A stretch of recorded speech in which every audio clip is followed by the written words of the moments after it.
ரொம்ப படித்தவங்க, அந்தந்த துறையிலேயே சம்மந்தப்பட்டவங்க. அதனால் நிறைய விஷயங்களை ஈஸியாக சொல்லிட்டாங்க. இன்றைக்கி எல்லாருமே எனக்கு தெரிஞ்சவங்களாக தான் இருப்பீங்கன்னு நினைக்கிறேன். மீடியா பீப்புள் எல்லாருக்குமே எனக்கு தெரியும். என்னால் அவ்வளவெல்லாம் சொல்ல முடியுமான்னு தெரியல. அவ்வளவு தூரம் நான் படிக்கவும் இல்லை. முதல்ல இந்த உண்மையை ஒத்துக்கிட்டோம்னா அப்புறம் நான் செய்கிற தவறுகளை மன்னிச்சிருவேன் இல்லையா? ஆலயம் கட்டுதல், அன்னசத்திரம் 1000 அமைத்தல், அதைவிட சிறந்தது ஆங்கோர் ஏழைக்கு இழுத்தறிவித்தல். எனக்கு ஃபர்ஸ்ட் இப்போ 2 நாளைக்கு முன்னாடி தான் கவிதா மேடம் சொன்னாங்க, அக்னி சிறகுகள் அப்படின்னு ஒரு அமைப்பு இருக்கு சார், அவங்க இதெல்லாம் பண்றாங்க. என்னடா இந்த காலத்துல இப்படி ஒண்ணு பண்றாங்களான்னு ஆச்சரியமா இருந்தது. ஏன்னா இன்னைக்கு பசங்கள்லாம் எங்கேயோ போறாங்க. அவங்கள வந்து இழுத்து பிடிக்கிறதுக்கோ தலை திருப்புவதுக்கோ நமக்கு சக்தி இல்லை. அவங்க நம்ம கண்ட்ரோலை மீறி எங்கேயோ போயிட்டாங்க. அதுக்கு நிறைய உதாரணங்கள் நடந்துகிட்டே இருக்கு. நல்ல வழியிலையும் சரி, கெட்ட வழியிலையும் சரி. நல்ல வழியில கொஞ்சமாகவும் கெட்ட வழியில அதிகமாகவும் போய்கிட்டு இருக்காங்க.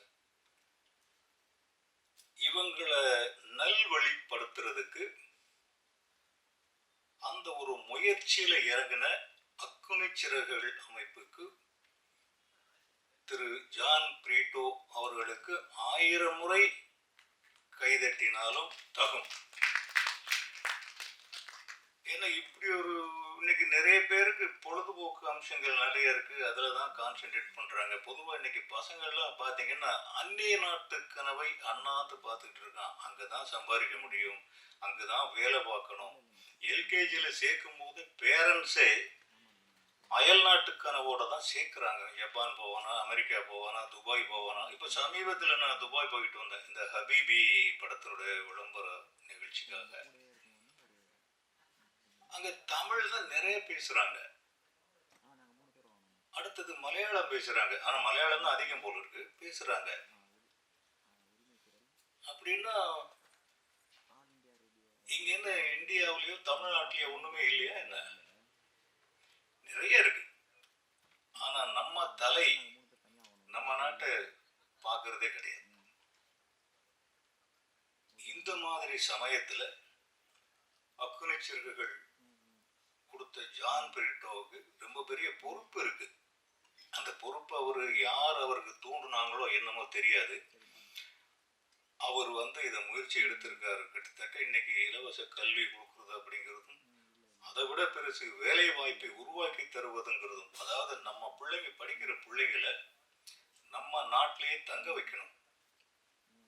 அவங்களுடைய அறிவு இந்த மண்ணுக்காக விதைக்கப்படணும்.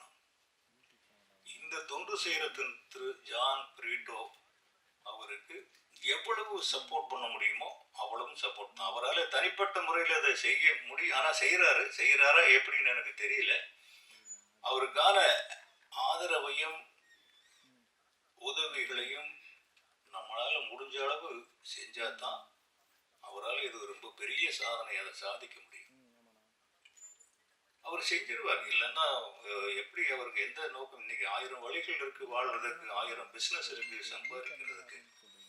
அதெல்லாம் விட்டுட்டு இப்படி ஒரு முயற்சி எடுத்திருக்காருனாக்க ரொம்ப பாராட்டத்தக்க விஷயம். ஆனா சின்ன வயசுல தான் அவருக்கு என்ன கொடுத்தாரு? உங்களுக்கு வயசு இருக்கும்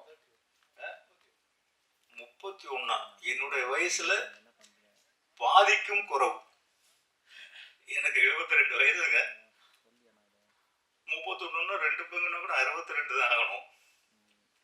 இந்த வயசு இவ்வளவு சீரியஸ் சிந்தனைகள் வந்திருக்குன்னா அது ரொம்ப பெரிய ஒரு ஞானிகளுக்கு தான் வரும். விவேகானந்தருக்கு வரும். எனக்கு தெரிஞ்ச கல்வி அப்படின்னா 2 பேர் தான் ஞாபகத்துக்கு வருவாங்க. கர்ம வீரர் காமராஜர்